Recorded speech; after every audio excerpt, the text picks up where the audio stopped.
Всем привет! Сегодня я хочу рассказать о одной из главных проблем в китайских мопедах. Вот этих демпферных резинок в заднем колесе.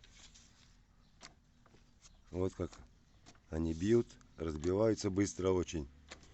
И чем больше кубатура двигателя, чем быстрее разбиваются эти резиновые, силиконовые и прочие демпфера. Вот как видно. Эти демпфера прошли на километров 700-800 всего.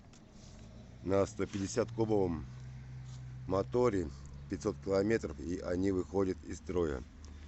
Сейчас я хочу попробовать решить эту проблему. Сниму колесо и дальше продолжу записывать видео. Итак, колесо я снял. Вот сколько резинок этих понакопилось. И то это даже не половина.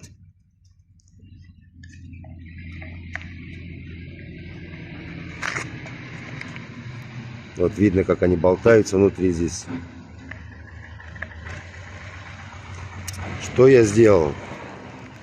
Я купил вот такой уплотнитель. Ширина его такая же, как и у демпфера.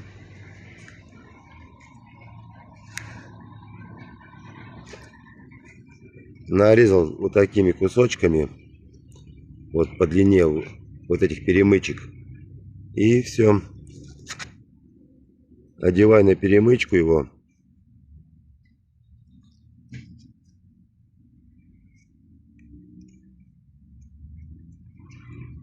Вот одел их.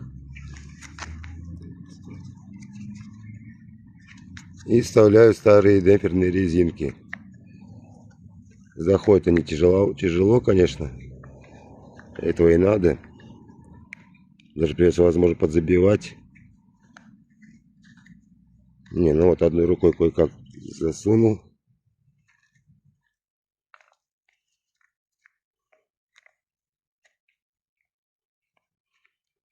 Просто одной рукой телефон держу. Двумя руками было бы, конечно, поудобнее.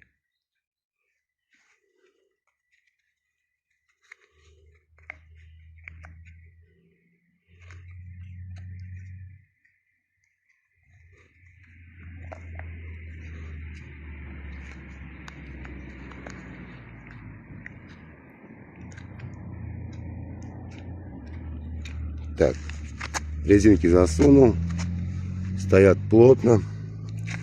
Что сказать об этом уплотнителе? Тут его, наверное, метра 2, стоит что-то порядка 250 рублей. Хватит, короче, если будет хорошо работать надолго. Итак, теперь надо поставить звезду.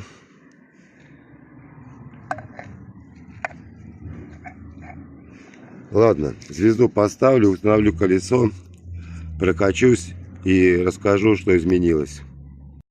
Итак, колесо собрал, все, прокатился, едет отлично, никаких рывков нету. Вот, как видите, ничего не прокручивается, ничего не шатается, не проворачивается. Лучше, чем на новом стало. Так что, кому способ понравился, пользуйтесь. Я думаю, также можно любую другую резинку использовать. Всем пока.